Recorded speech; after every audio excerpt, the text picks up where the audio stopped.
Video kali ini saya nak tunjukkan macam mana cara untuk kita buat mango lassi menggunakan Thermomix. Jom kita buat.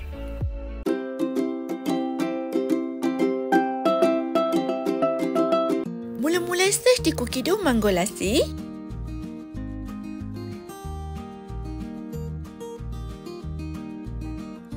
Anda boleh tekan arrow bawah untuk lihat detail. Dalam video ini saya tukar kepada separuh resepi.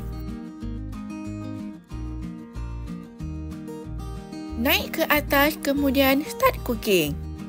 Masukkan isi mangga yang dipotong. Kemudian masukkan plain yogurt. Masukkan susu fresh atau full cream.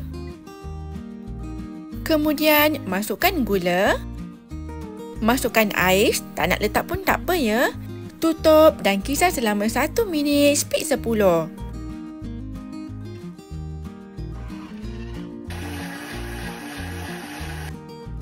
Dah siap. Mudah kan?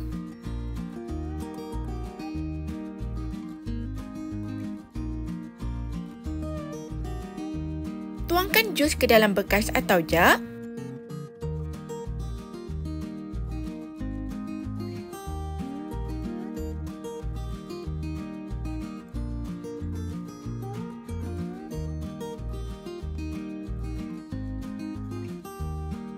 Sedia untuk dihidangkan.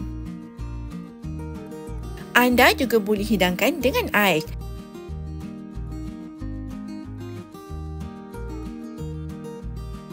Rasanya memang sangat sedap. Selamat mencuba.